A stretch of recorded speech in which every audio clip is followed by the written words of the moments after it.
Let's talk about the moon. How can you benefit from the moon? How can you track the moon to find out where you need to be focusing in your life? My name is Mimi Folco from Harvey Alchemy. We're going to do a tarot reading, figuring out how we can track the moon, how we can work with the moon, how to use it to our advantage, and how to benefit from it. All right, so I want to talk a little bit about how the moon will be moving through a few signs this coming week. Namely, we have the new moon on the 6th at around 8 p.m. in New York and on the east coast of the United States. We've got the moon going into Virgo. So right on Sunday, this is actually really great placement for a Monday where you've cleared your thoughts, you now have you have a sense of order to begin your week. You have eased some of the stress about details, or perhaps some stress is coming up for you because the moon is how we handle our emotions. And with Virgo, we like to have order and we like to have everything very clear. We like our details to be hashed out already. So maybe emotionally, we may feel like we're not prepared enough, or that the idea of not being perfect enough, not being enough, basically, not being blank enough. So this new moon in Virgo, we're really being asked to release that idea of not being perfect enough, especially because it's exactly trine Uranus. And Uranus is this planet of divine change, of divine insight, and of unexpected change. So we have to allow this change in our lives that is causing whatever feeling of uncertainty or instability to guide us, and to trust that this change will lead us somewhere where we are meant to be. It's very similar to the Chariot card in tarot, which is a man stepping into a chariot with two horses, and he's got the reins. He feels like he's got control, but actually he doesn't have control over where he's going. The horses are going to take him where the divine has told them he needs to go. So the release of control, because it is a new moon, it's about letting go, about releasing. I would say create a list of 3 to 5 things that you feel you are too harsh on yourself about. Virgo can be very self-critical, can be critical of others as well. The source of that is always the internal criticism that they have. So write a list of 3 to 5 things that you've either been told you're too harsh on yourself for, or that you recognize already within yourself that you critique yourself too much. So make that list. What I like to do is I like to read it out loud to the moon like it's a friend, speak out that list, and at the end of that ritual, I'd say burn it and watch it just dissolve into the air while you say goodbye to those critiques of yourself. So that's a good new moon ritual to do. That's how you can use the Virgo new moon to your advantage. And so after it's been in Virgo for a couple of days, then it's going to go into Libra. So it's going to be meeting Mercury in Libra. Mercury just went into Libra last week, and so it'll be joining Mercury. So maybe communication is going to be really important here, as well as keeping the peace with others. I almost feel like this is a mediation time where we get to really listen to everybody's opinions here. There may be some legal battles that are happening right now. This is around the middle of the week, so making sure to listen to other people's side of the story, making sure that you are being open, and that your ultimate goal is to find harmony and peace. Okay, because I feel, especially if you are going through some sort of legal experience, that there's a tendency to say, well, I'm the one who's right, but knowing that everybody thinks that they're right. So accepting the perspective of the other person, even if you don't agree with it, just knowing that their perspective of their entire life is completely different. They live in a different universe. They live in a different world. So that's our moon in Libra time. And then it goes into Scorpio right in the beginning of the weekend. We sort of have a mixed weekend bag in this month. It's half fixed, half not. So we go into the Scorpio, and this is going to be a little bit more subtle because it's not going to be making any conjunctions with anything. We don't have anything in Scorpio yet, but it will be almost this need to sit within. And I almost feel like going into a hermit phase this coming weekend, so next weekend, I would say, to let yourself stay at home. Maybe don't surround yourself with too many people. I'd say to really allow yourself to feel what has come up for you, and being really open to the emotions rather than trying to push them down, to really let them come up and see how they can help you transform. I love Scorpio because it rules death, but it also rules the rebirth after death. I think of it as the phoenix, that it burns down, and from its ashes, it transforms into a new entity. So that's what the moon in Scorpio this coming weekend is going to kind of bring to us, is this idea of, great, I've now shed that my own self-criticism, my hyper-criticism of self, and this idea that I need to be perfect, and here's my list of how I should be perfect. We release that in the beginning of the week on Tuesday for the new moon, and then we can allow the changes that Uranus is bringing to us to help us transform into this new entity of self-love, self-comfort. So that's how just this week the moon is going to be impacting us. And I think it's so important to track the moon, which is why I made my journal planner, which I'm still doing the giveaway for the next 2 weeks. So if you want to know how to enter the giveaway, just watch till the end of your pile, and I will let you know how to do that. But essentially what this does, this is the journal, the full version. It basically shows where the moon is every single day. And so in the full version, you do have the option to, make little, like a journal entry every single day to say how I felt today, maybe how the moon impacted me today. Or you could just use it as just any sort of journal. You don't have to reflect on the moon, but sometimes it's interesting to know, like, oh, every Virgo moon I tend to feel blah, blah, blah. Then I also have a compact version, which is what I call just the planner. So it's got, it doesn't have the weekly, so you don't write in every single day. It's not a reflection journal so much, but you do have the monthly planning. So we have little coloring pages with the zodiac, and then notes and goals pages. And then after that, you've got your monthly glance. So you can see when the new moon is, when the full moon is, and basically where the moon is at any given moment. It's great for beginners. If you want to enter, I am giving away one of each. The details on how to enter are in your pile. So let's get started. That was a really long introduction, but let's get started with your reading. I've got the piles down here. We're going to see how you interact with the moon, how the moon can help you this week, sort of a week ahead, but it's not specific to this week. So you can really watch it whenever. All right, let's get started. All right, so our pile markers this week are some Moonology cards face up. So I want you to choose the card that you are drawn to. So pile number 1, we've got Conclusions Are Within Reach, which is the full moon eclipse. Pile number 2, you have Luck is on Your Side, the new moon in Sagittarius. And pile number 3, Don't Let Your Past Hold You Back, the South Node.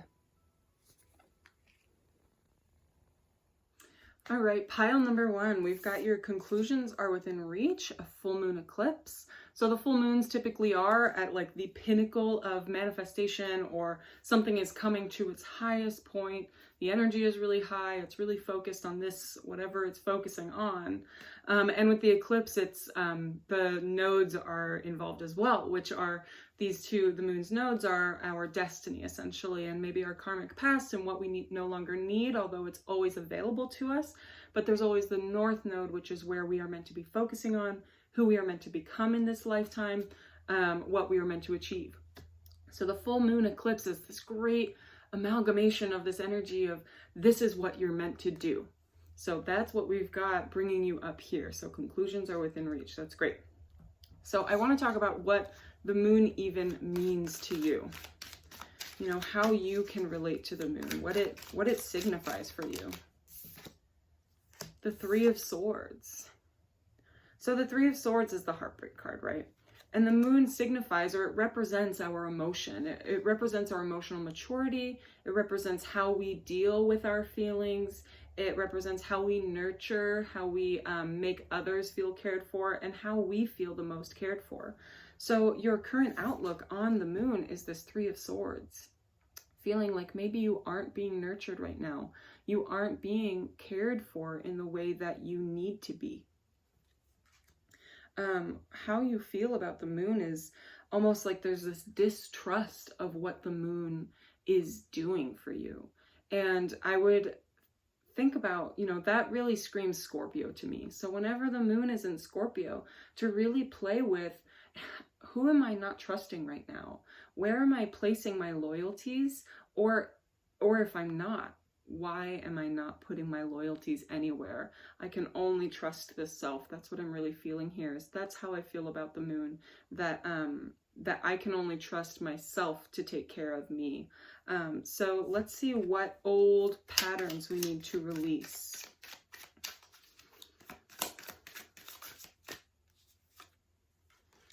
The Two of Swords, what we need to release. Oh, excuse me. So what we need to release is this, this constant combativeness when it comes to your emotions. I feel almost like conclusions are within reach in your relationships right now. You know, Scorpio does come immediately after Libra. So yes, dealing with all the emotion, or dealing with the relationships, and then recognizing your distrust and your disloyalty, or perhaps you're only loyal to yourself. So what you need to release, the old thought patterns about the moon, which in turn is really just about your emotions, is this inner conflict, this inner tension, that there's always some sort of fight when it comes to the feelings. And I almost feel like there's like this ego when it comes to emotions, that you cannot express yourself because then I'm being completely vulnerable and then I'm not protected, like this Three of Swords says.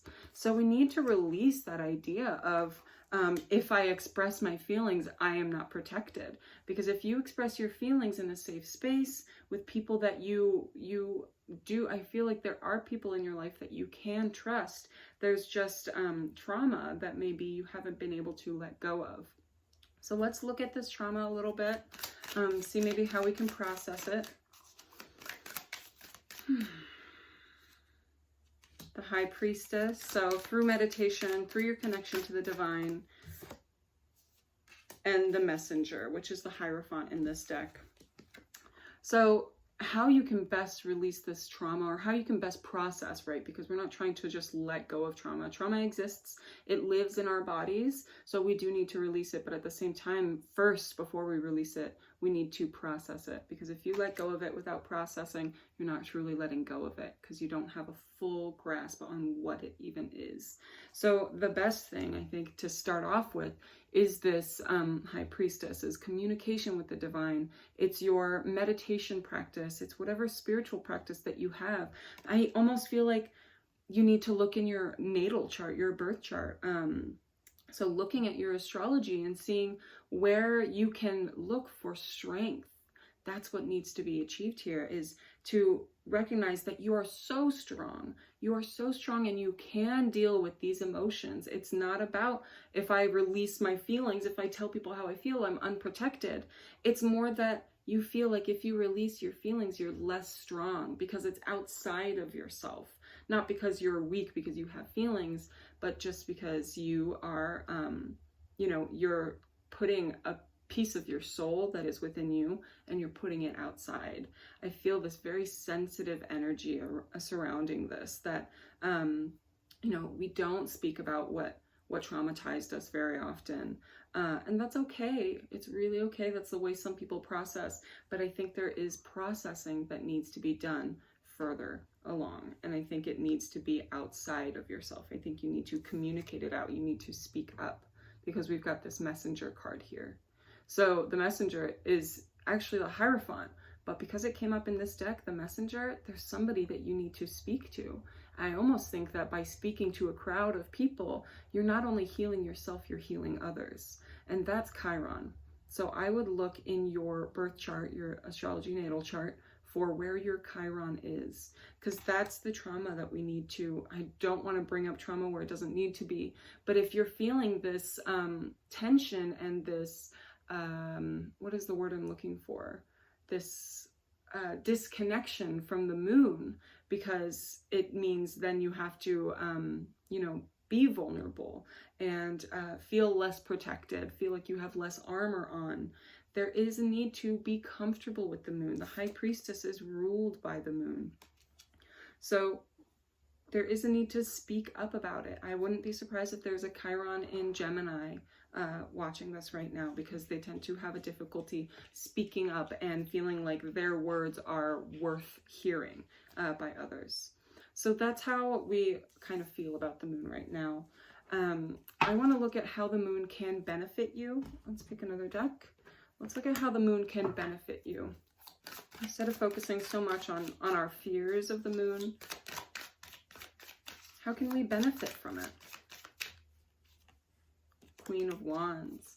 You really could own your own power. That look how strong she is, but at the same time, she is quite gentle. So this Queen of Wands, that's Aries. And Aries can be very direct, but I think there is strength and there is weakness in being very direct. So I think how you can benefit from the moon is by really being able to accept yourself very honestly, openly, directly, like an Aries. And then we've got the sun, which is Leo, another fire sign. So I wouldn't be surprised if there were some fire signs watching this right now.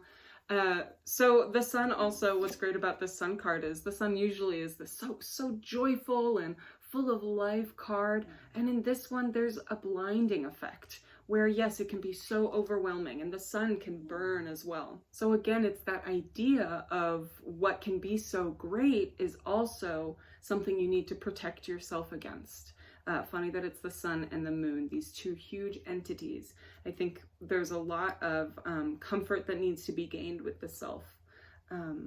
So how you can benefit from it, though, is that you, by doing this work, by, it's interesting, the sun, I feel here shadow work that needs to be done, even though the sun will brighten up all of the shadows, right? If the sun shines anywhere, the shadows are behind it, but I feel like here there's no hiding.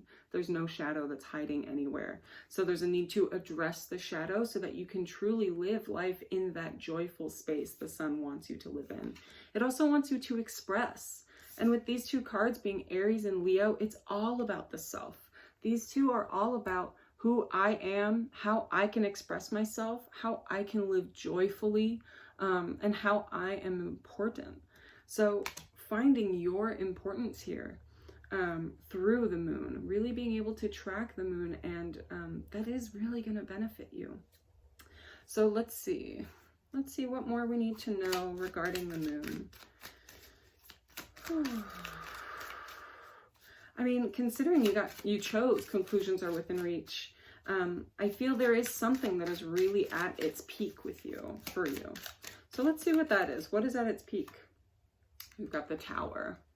So there are some changes that are going on for you. I don't feel like this is conclusions are within reach in a way that is like, great, everything's being resolved. It's that this cycle will continue happening until you are willing to address kind of what we already talked about, your idea of needing to feel protected, of your loyalty only to yourself, and yet also your disconnection to self, and your your self-love being a little less present in your life. So the Tower, that being the conclusions that are within reach, this cycle will continue happening if you're not able to kind of take care of your relationship with your emotions and your soul and how you are cared for and nurtured. And if the trauma part doesn't resonate with you, there is still this idea of your own inner self, your soul, not feeling nurtured right now. And what is it that you're not nurturing, that you're caring for, that needs to be taken care of, that needs to be loved? I think of our moon as sort of our little inner baby, right? If the sun is our inner child, the moon is our inner baby. So taking care of that inner baby's needs, what they need. So let's see, what more? Let's do one last message and then we'll get into the giveaway. The Hanged Man. Yeah, I think that sometimes doing nothing is actually what's best for you. And when I was getting Scorpio energy earlier, there are tendencies for Scorpio sun people or Scorpio moon people to always be busy, to always have something to do so that they don't have to sit back and think and sit with the self and sit with the mind, which we all have that tendency sometimes. It's not like, oh, you Scorpios are all bad for this reason. No, this is just a tendency that I've noticed in Scorpios more to be very busy, because then they don't have time to sit back and sort of sit with the very deep, powerful thoughts and feelings that Scorpios tend to be exposed to. So with this Hanged Man, I would say that it is time to slow down and be less busy and let your mind wander into those harder spaces in a safe space where you feel is sacred and comfortable for you, and to really nurture the self, right? She has set aside time in her day to do this practice for herself. She's put candles on, she's in the sunshine, she's comfortable, but she's also resting and she's allowing what needs to come through. That's the Hanged Man. So the best piece of advice I can give you right now is to slow down in other areas of your life so that you can deal with this relationship with your emotional self, with this relationship with your inner baby. So that's sort of how you can work with the moon. Let's talk about the giveaway. So in order to enter this giveaway, I have two here. I'm giving one of each away. So I've got the planner and I've got the journal. All you have to do is comment below which card was your favorite in your pile and which one of these you would like to win. So just do that and I will see you next time. Bye. Hello, pile 2. We have got your Moonology card here. Luck is on your side. The new moon in Sagittarius. So the new moons are typically about releasing, about letting go of almost the old and beginning a completely new cycle going forward. So before we can begin that cycle, we have to say goodbye to the old cycle. And with this, with the new moon in Sagittarius, I would think that it's almost letting go of a cycle of this feeling like I am not lucky, or, you know, that sort of pity party idea where you know, you attract what you put your thoughts to. So by saying, oh, I'm not lucky, I'm not going to get this, then you're definitely not going to get it. So saying yes to what's coming forward, and that's just so Sagittarian anyway, of being optimistic, of saying yes, just accepting and being very open to the new ideas around you. So that's what we've got as your Moonology card. You picked it. And what I want to look at is how you look at the moon, what the moon means to you, basically, how it can benefit you, what you need to release about old ideologies of what the moon means to you. So let's start with what the moon means to you. Oh.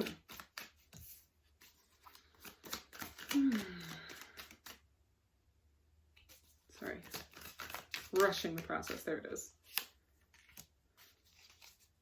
Okay, so we've got the Eight of Swords and Temperance, and I saw the Eight of Swords come up and I felt like there was a little bit more that needed to be said with that you are constantly finding this balance when it comes to your emotions. You're constantly searching for how can I live in moderation when it comes to my emotions. However, we do get in these bouts of discomfort and overly emotional and very anxious when it comes to our emotions. So it may not be that you're a heavy crier, although it can come up as that, but I see that it's mostly anxiety that the moon brings you, or not what the moon brings you, but what you think the moon is bringing you. That's what the moon means to you, is it means this idea of sitting with the emotions brings anxiety. However, there are also times where you are able to balance them and you are able to understand there is some groundedness in the emotion. You know, that's very Jupiterian as well, of we'll get through this. It's okay. We will, this will pass. That's what I feel a lot about this moon energy of, you know, I'm having these emotions, I'm having these anxieties, I'm going to sit with these, and then I know that they will pass eventually. So not letting them swallow you up whole, I think, is a challenge every now and then, where we say, well, you know what, I'm just going to go sit in this anxiety now because it's taking over. And sometimes it's just easier to say that than to go, okay, what do I need to do to take myself out of this anxiety?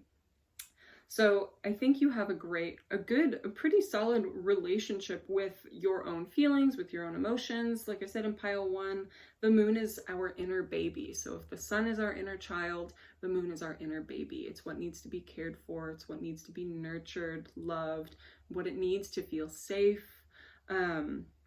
So what the moon means to you is there is this safety, there is this groundedness, but every now and then this pop of anxiety comes up and it seems overwhelming and we do want it to take over a little bit. So let's see how the moon can benefit you. So we've got the Five of Swords and we got the Two of Wands. And this Five of Swords is a little spooky at first. But the Five of Swords, what I love about this card is it's all about the change of perspective. And in this specific deck, I love that it's all in your hands to do it. That you can change the perspective all on your own. It's mercurial. It's your being able to mentally process and connect with things on an intellectual level. So how the moon can benefit you is that you can intellectually connect to what your feelings are, because you do have this Eight of Swords energy, which is mental energy. Sure, you may not be a Cancer moon who's so feeling and just lives in emotion all of the time, but I think that's how the moon benefits you. If you are a Cancer moon, then that is how you live, or maybe it's not. Maybe you have other placements that make you a very intellectual person, and that you like to intellectualize all of your experience here on Earth. So how the moon can benefit you, I got a little sidetracked there. How the moon can benefit you is it's giving you these tools. It's giving you these tools to process your emotions in a way that, you know, you're going to be able to do it, because you've got this Temperance here. You always find the balance somewhere. You always find the moderation.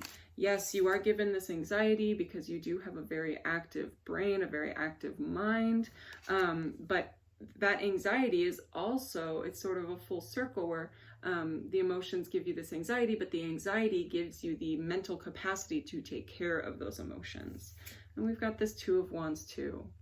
I think the moon and, you know, the emotions, your inner baby, your ways of feeling cared for and nurtured, bring you this great sense of like a larger perspective of the world. And the Two of Wands is typically like a traveling card, or somebody looking out and, you know, assessing their land. But with this one, it brings all of that land, all that big picture together into this.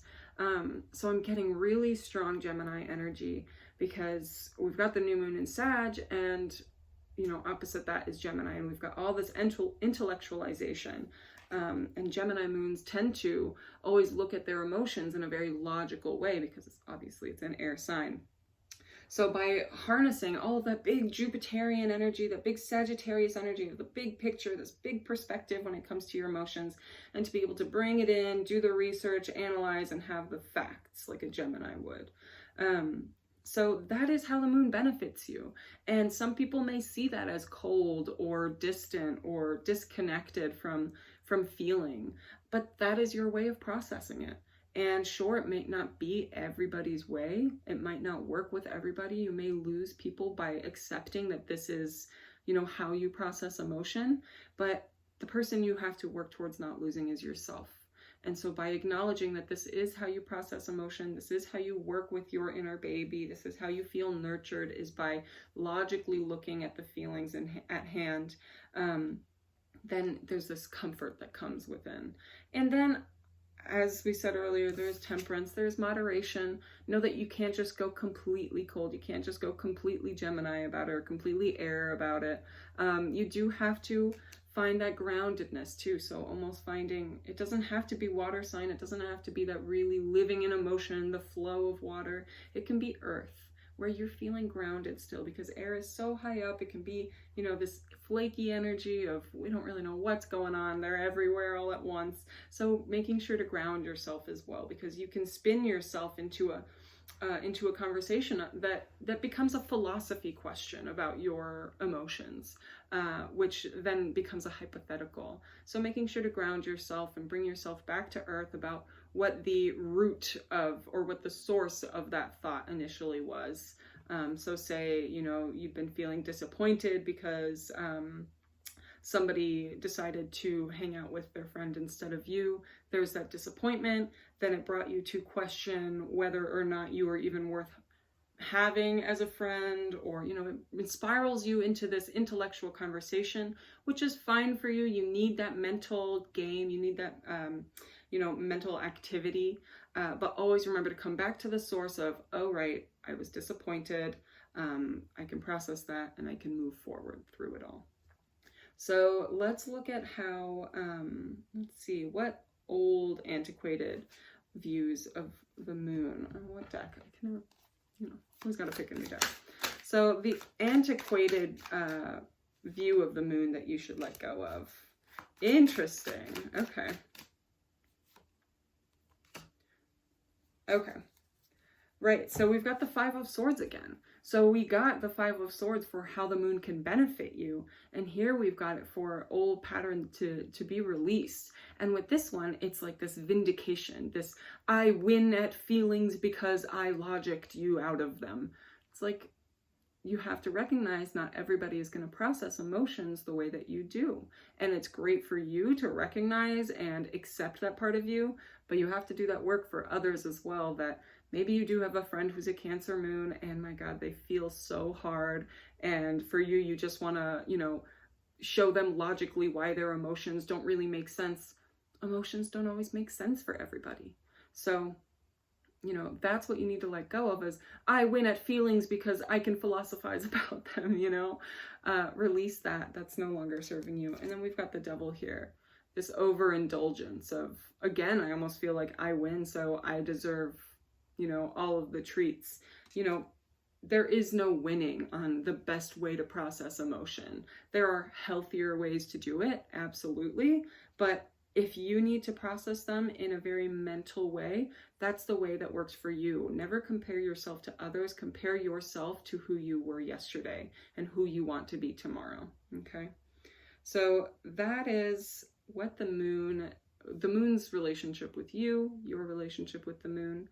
Let's get into this giveaway. I've got these guys. I'm giving away one of each. So this is the planner and this is the journal that has daily, you can make daily notes and reflections in it. And so in order to enter, you can comment down below which of these cards was your favorite, what resonated with you the most, and which of these planners you want. So this will be going on until September 15, 2021. If you're watching this after, because this video does apply whenever, then the giveaway is closed, but you can buy these on my website, harveymountainalchemy.com. All right, thanks guys. I will see you next time. Hello, pile 3. We've got your Moonology card, which is South Node. Don't let your past hold you back. And this actually isn't a moon card, right? The nodes are, they signify an axis on the moon. So the South Node it represents our whole past, the past of our soul's entirety. So all the existences on this plane that our soul has had are represented by our South Node in the astrology natal chart. So the South Node typically is something that you know very well, you've done it very well before. You can always use it if you need to, but we're really trying to achieve the opposite because they're always opposite each other, which is the North Node, which signifies what it is we need to become.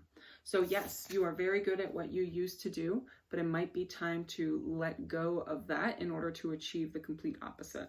We're here to achieve balance and to find success in all realms of our lives. So let's look at what the moon means to you first, and then we'll go from there. Just because I've said it in the last 2 piles, I like to think of the moon as the inner baby. So if the sun is the inner child, then the moon is the inner baby. It's what we need to feel cared for, what we need to feel nurtured, loved, safe, and emotionally sound. So let's look at what the moon means to you.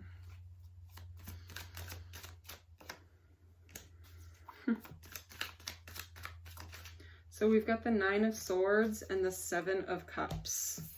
Both of these are kind of like, I don't want to hear it. So the 7 of Cups is such a decision card or an indecision card. There are many options and one needs to be chosen in order to declutter the mind.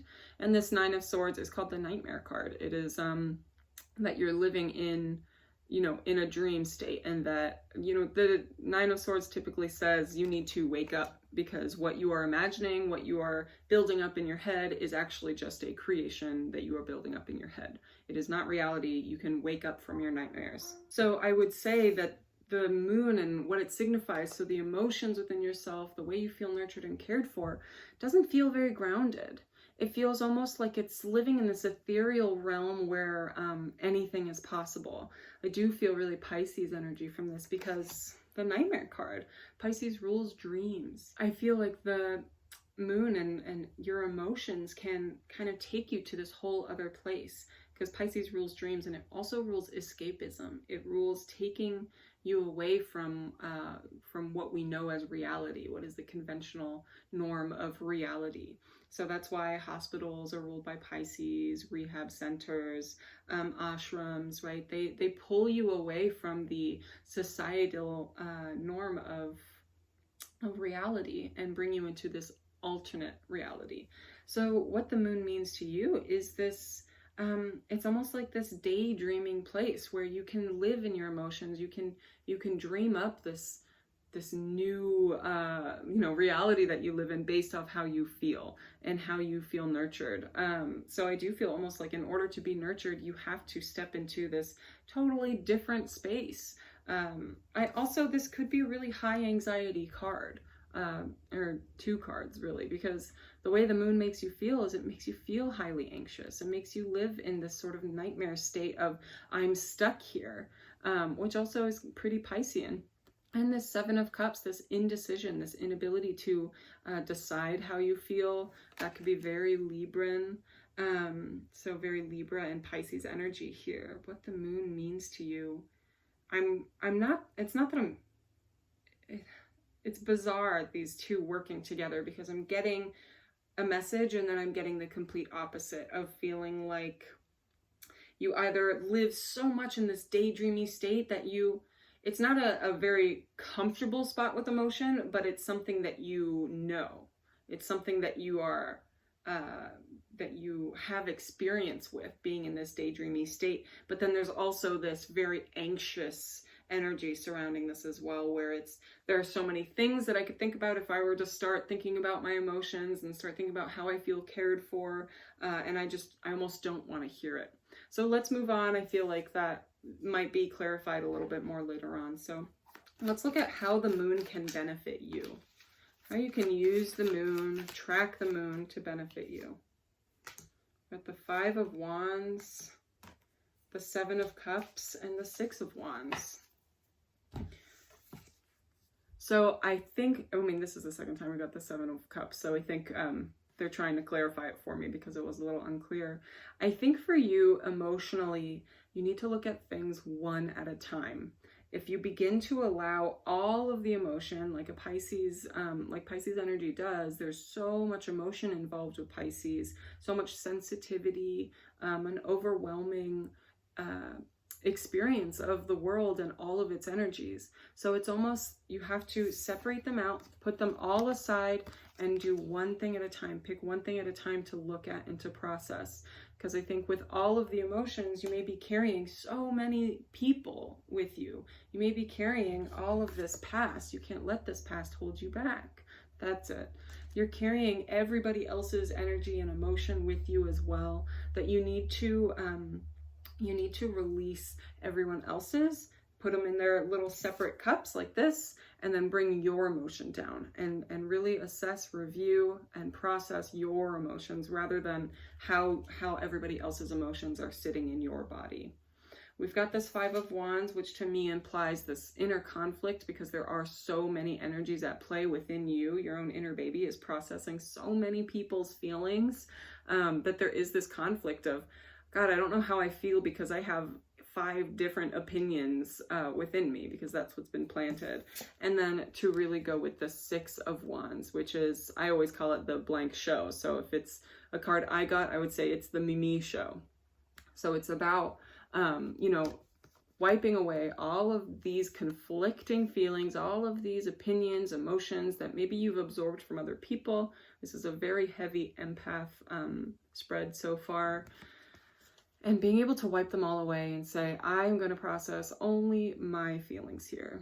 That is how you can benefit from tracking the moon, how the moon can reward you by acknowledging that, wow, I have this power of absorbing other people's energy, of feeling other people's energy. You're most likely a healer of some form.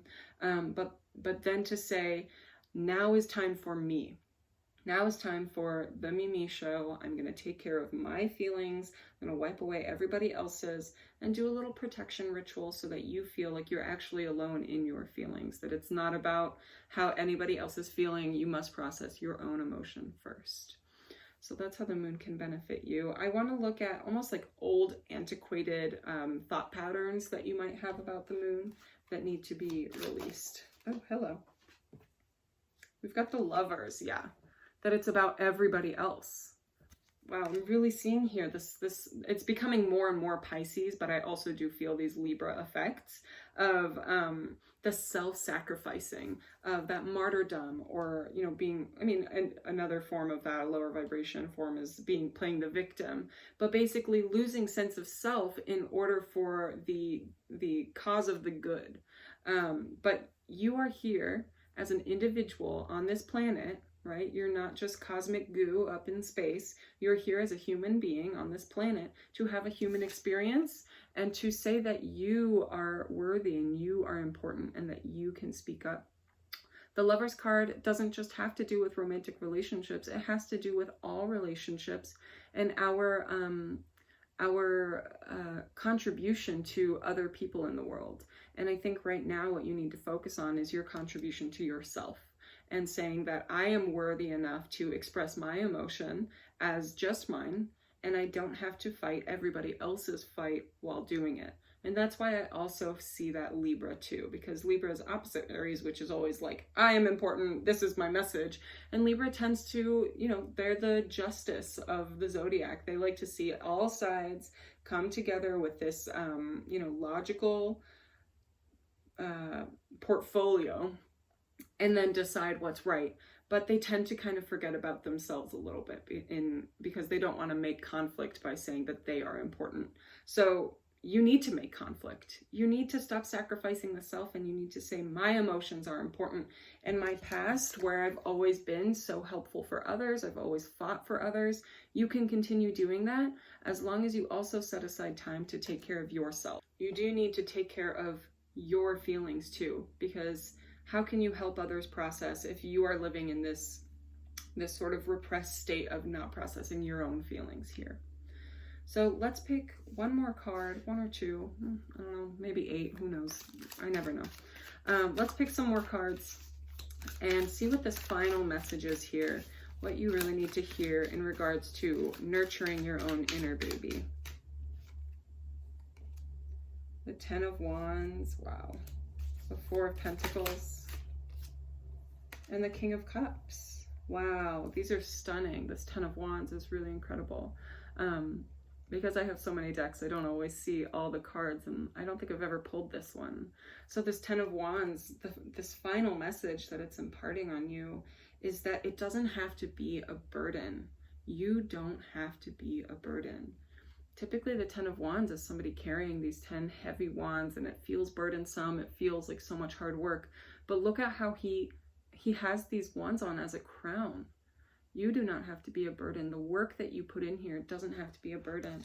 It's actually going to be so valuable to you, and it's going to be valuable to others. The work that you do for others, that you take care of others with, it's going to benefit so much just by you also doing that work for yourself.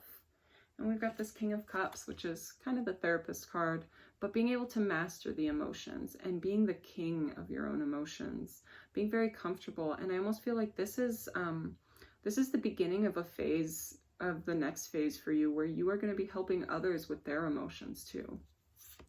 These two cards, these are stunning. They make such an impression of even this, his eyes in it, they're so beautiful, glossy. I mean, he seems like he could be a Pisces. So really, really, really knowing that this work, by setting yourself aside and maybe telling others that you need a little bit of time and space, that it's actually going to benefit them as well, because you're going to come back a more grounded, a more emotionally charged and grounded human being who can help them with their issues as well. So please, please, please do not put yourself last. You need to prioritize yourself, because if nobody else does, then your progress is going to fall by the wayside. So that is the message that is coming through the most for you. So let's get into the giveaway information. I've got these two journals here. This is the planner, which is more compact, and this is the journal, which is the full version. I'm giving away one of each from the beginning of the month to September 15th. If it's after September 15th, I'm no longer giving these away unless I have a new giveaway going on, and you can access these on my website, harveymountainalchemy.com. In order to enter, all you have to do is comment which of these cards was your favorite, or which of the messages resonated the most, which message was the favorite, and then which of these you would like to win. And you know, if you have your planner set up, I would love to hear from you anyway. So comment down below, you know, what resonated, and what videos you'd like to see in the future. So I will see you next time. I hope that was helpful. Bye.